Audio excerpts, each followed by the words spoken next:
Assalamualaikum warahmatullahi wabarakatuh. Alhamdulillahirabbil alamin wassalatu wassalamu ala asyrafil anbiya wal mursalin wa ala alihi wa sahbihi ajmain. Kita panjatkan puji syukur kehadirat Allah Subhanahu wa taala. Kita telah menyelesaikan satu hari ibadah Ramadan kita. Mudah-mudahan selanjutnya kita diberi kesehatan jasmaniah rohaniah kita, diberi kekuatan lahir batin untuk dapat melaksanakan ibadah saum dan ibadah-ibadah Ramadan lainnya. Rasulullah sallallahu alaihi wasallam berulang kali menyampaikan bahwa Ramadan ini merupakan bulan yang istimewa. Beliau menyatakan, seandainya orang itu tahu tentang keistimewaan dan keagungan Ramadan, pasti dia ingin hidupnya itu di bulan Ramadan terus-terusan. Ia akan gembira ketika bertemu dengan Ramadan, dan dia akan merasa sedih ketika akan berpisah dengan bulan Ramadan. Allah telah memilih bulan Ramadan selain bulan disebut Syahrul Siyam, bulan pelaksanaan ibadah saum, juga merupakan bulan turunnya Al-Quranul Karim. Allah menurunkan Al-Quran pada malam Al-Qadar pada bulan Ramadan. Allah juga menurunkan wahyu pertama kepada Nabi Al-Alaq ayat 1-5 pada tanggal 17 Ramadan yang kita kenal dengan Nuzulul Quran. Pada bulan Ramadan Rasulullah sallallahu alaihi wasallam menerima wahyu pertama semacam pelantikan beliau menjadi nabi dan rasul pada waktu beliau berusia menjelang 41 tahun. Pada bulan Ramadan Allah menciptakan ada malam yang istimewa yang lebih baik daripada 1000 bulan. Pada malam itu Jibril dan para malaikat turun ke bumi untuk menaburkan rahmat dan barakah Allah sampai terbit fajar. Rasulullah sallallahu alaihi wasallam juga menjanjikan kepada kita bahwa setiap amal yang dilakukan pada bulan Ramadan mendapat pahala lebih besar dibandingkan dengan amal kebajikan yang sama yang dilakukan pada bulan selain Ramadan. Setiap ibadah sunat yang dilakukan di bulan Ramadan mendapat pahala seperti ibadah wajib yang dilaksanakan di luar bulan Ramadan. Dan setiap ibadah wajib yang dilakukan pada bulan Ramadan mendapat pahala 70 kali lipat dibandingkan dengan ibadah wajib yang sama yang dilakukan pada bulan selain Ramadan. Rasulullah sallallahu alaihi wasallam juga menjanjikan bahwa Ramadan ini adalah syahrul ijabah, bulan dikabulkannya doa. Rasulullah sallallahu alaihi wasallam mengajarkan kepada kita, dalam skala kehidupan ada saat-saat di mana doa kita banyak dikabulkan oleh Allah. Dalam perjalanan hidup kita ada masa yang di mana dijanjikan doa kita dikabulkan, yaitu pada waktu kita melaksanakan ibadah haji. Dalam skala tahunan ada bulan Ramadan. Dalam skala bulanan ada tanggal 13, 14 dan 15. Dan dalam skala mingguan ada hari Jumat, dan dalam skala harian ada yang disebut sulusul lail, yaitu sepertiga malam. Bulan Ramadan juga disebut syahrul maghfirah, bulan ampunan, syahrul taubah, bulan pertobatan. Ada hal yang menarik dalam sejarah Islam, yaitu ternyata Ramadan itu di zaman Nabi menjadi bulan prestasi dan bulan kesuksesan dan bulan kemenangan. Kita menemukan peristiwa-peristiwa dalam sejarah di zaman Nabi itu diperoleh atau didapatkannya pada bulan Ramadan. Perang Badar tahun 2 Hijriah, perang yang tidak seimbang itu dimenangkan oleh umat Islam pada bulan Ramadan. Perang Khandaq 5 Hijriah juga dimenangkan oleh umat Islam pada bulan Ramadan. Proklamasi dinasti proklamasi kota Mekah juga itu adalah pada bulan Ramadan. Begitu juga dalam dunia dakwah, pernah dalam tahun 10 Hijrah, orang-orang Taif yang semula memusuhi Islam, sekaligus mereka masuk Islam pada bulan Ramadan 1000 orang. Pada tahun berikutnya orang-orang Yaman juga sekaligus di bulan Ramadan menyatakan diri masuk Islam. Ada peristiwa-peristiwa penting dalam sejarah yang oleh para ahli sejarah dikatakan sebagai detik-detik yang menentukan perjalanan sejarah umat Islam bahkan peradaban dunia, yang terjadi ternyata pada bulan Ramadan. Seperti proklamasi dinasti Abbasiyah oleh Abdullah bin Abbas, itu pada bulan Ramadan 500 tahun lebih memimpin umat Islam bahkan peradaban dunia. Panglima Utbah bin Nafi menaklukkan Afrika tahun 56 Hijriah itu pada bulan Ramadan. Tariq bin Ziyad menyeberang dari Afrika Utara ke Spanyol tahun 99 Hijriah itu pada bulan Ramadan. Dan pada tahun berikutnya dapat mengalahkan tentara Eropa pada waktu itu juga pada bulan Ramadan. Salahuddin Al-Ayyubi berhasil mengembalikan Masjidil Aqsa ke tangan umat Islam itu pada bulan Ramadan. Dan dalam dunia keilmuan lebih menarik lagi, ternyata Ramadan sering dijadikan oleh para ulama sebagai karya-karya untuk melahirkan karya-karya akademik yang monumental. Di antaranya ada karya-karya tulis yang ditulis sudah 1200 tahun yang lalu, yang sekarang masih dibaca oleh kaum muslimin oleh para ulama. Imam-imam atau ulama-ulama besar dulu yang disebut mujtahid akbar melahirkan karya-karya akademik yang monumental justru pada bulan Ramadan. Tentu kita tidak melupakan bahwa proklamasi negara kita 17 Agustus 1945 adalah pada tanggal 8 bulan Ramadan. Jadi Ramadan itu adalah bulan prestasi. Ramadan itu adalah bulan peningkatan optimalisasi amal. Oleh karena itulah pada saat kita masih berada pada awal Ramadan, kita penting untuk terus mempersiapkan diri supaya Ramadan adalah merupakan bulan prestasi, bulan di mana kita meningkatkan taqarrub kepada Allah dan meningkatkan membangun keakraban dengan sesama manusia, menjadi manusia-manusia yang bermanfaat bagi semua, bagi manusia dan bahkan bagi alam semesta.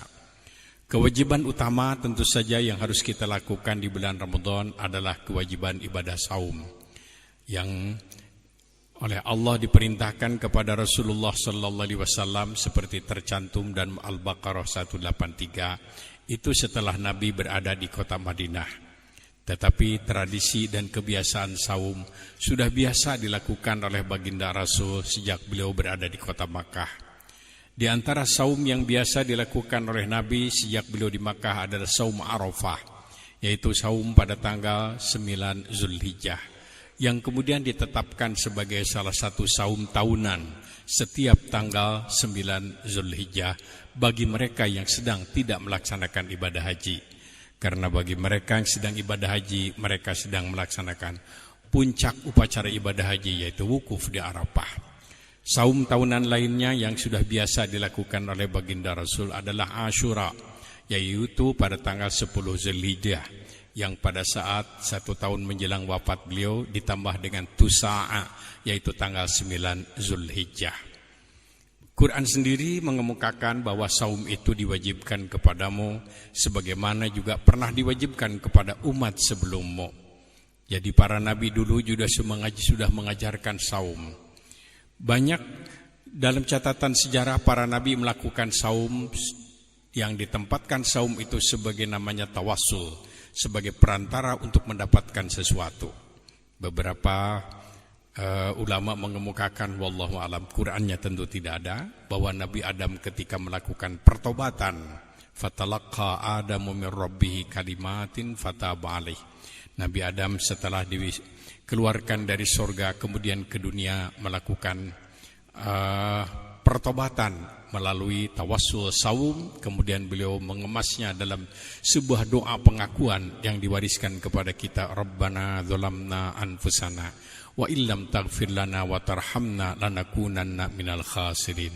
Seperti halnya juga Nabi Yunus melakukan pertobatan melalui saum dan beliau membaca la ilaha illa anta subhanaka inni kuntu minaz zalimin. Maka dalam syariat Islam saum bisa dijadikan sebagai sebuah perantara tawassul untuk memperoleh ampunan dari Allah selain melalui sholat dan ibadah lain adalah melalui saum. Kemudian selanjutnya saum juga bisa dijadikan semacam tawassul untuk mendapatkan bimbingan dari Allah untuk menentukan sebuah decision yang tepat, keputusan yang baik.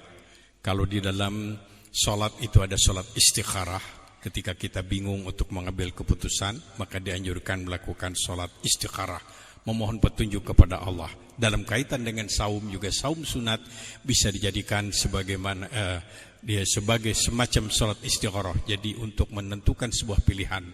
Konon kabarnya begitu tulisan mengatakan Nabi Nuh ketika harus memilih mana yang harus diselamatkan di perahunya dan mana yang harus ditenggelamkan, sebuah keputusan yang sangat menentukan ini nasib manusia supaya tetap adil dan tepat, maka beliau melakukan saum sebagai tawassul untuk menentukan sebuah keputusan yang tepat. Nabi Musa ketika menghadapi satu keadaan yang sangat mencekam karena beliau harus berada di Bukit Sinai, berdialog langsung dengan Allah, akan dijanjikan akan melihat wajah Allah. Beliau melakukan ibadah saum untuk menghantarkan dirinya menghadapi satu situasi yang sangat mencekam dan menakutkan itu dengan melalui ibadah saum. Nabi Ibrahim alaihissalam setelah diputuskan oleh Namrud untuk dibakar hidup-hidup, beliau melakukan saum. Saum dilakukan untuk memohon sesuatu kekuatan dari Yang Maha Kuasa, yang mungkin kekuatan yang supra-rasional. Saum ini sering dilakukan dulu oleh para sufi ketika menghadapi sejumlah kejahatan, sejumlah kemunkaran. Tidak lagi selain dengan berdakwah langsung, mereka melakukan ibadah saum untuk memohon petunjuk kepada Allah supaya diberi kekuatan untuk menghadapi berbagai macam ujian. Nabi Yusuf mendapatkan fitnah, ia harus masuk penjara lama. Di penjara itu beliau melakukan saum, memohon petunjuk kepada Allah untuk melawan kezaliman pada waktu itu. Akhirnya Allah mengabulkan. Dari sekian saum-saum para nabi itu, Rasulullah sallallahu alaihi wasallam mengabadikan salah satu saum dari nabi-nabi yang terdahulu, yaitu yang dikenal dengan saum Dawud, yang kemudian diteruskan oleh putranya saum Sulaiman, Nabi Dawud dan Nabi Sulaiman. Yaitu saum yang dijadikan alternatif bagi mereka yang ingin saum terus-terusan. Ketika ada seorang sahabat yang ingin saum terus-terusan, dilarang oleh Nabi. Seorang muslim tidak boleh melakukan saum wisal. Saum wisal adalah saum 24 jam terus-terusan. Saum wisal juga yang setiap hari saum terus-terusan, kata Nabi tidak boleh. Tapi sahabat itu ingin terus melakukan saum.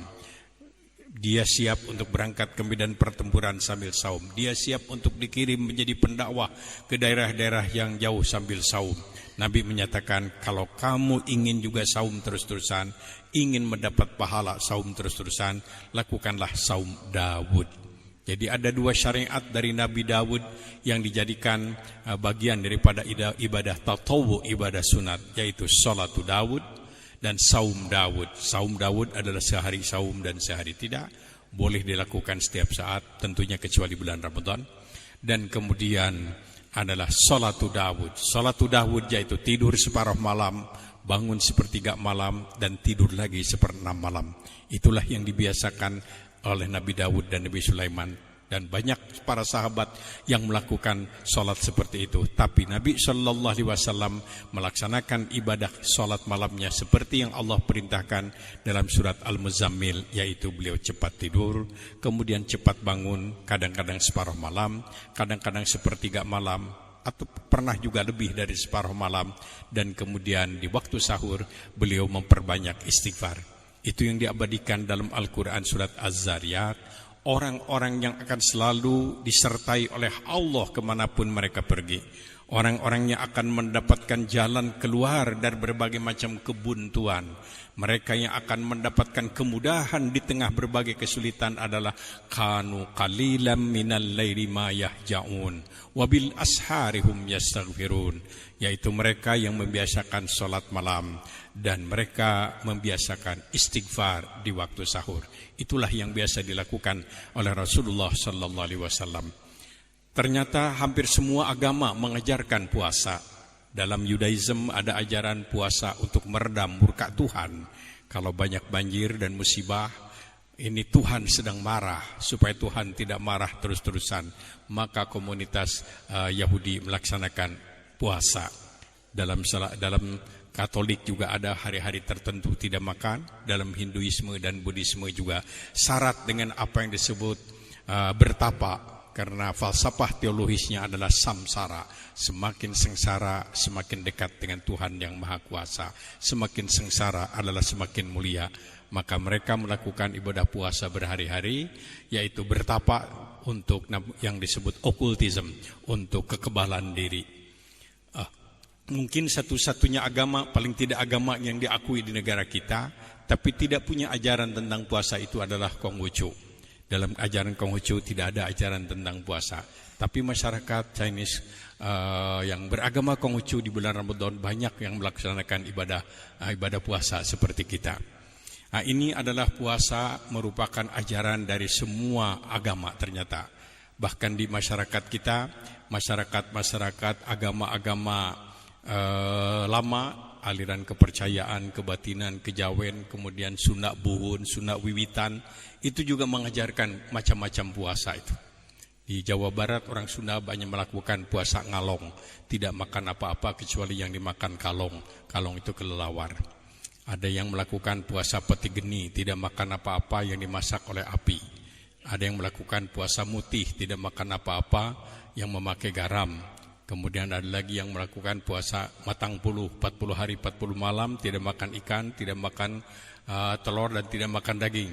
Orang Solo melakukan puasa ngebleng, nyeplong katanya. Nyepnya saya kira bahasa Jawa itu dingin, kalau longnya mestinya bahasa Inggris. Jadi dingin panjang seminggu nggak makan apa-apa. Semua puasa-puasa tradisi itu dilarang oleh Islam.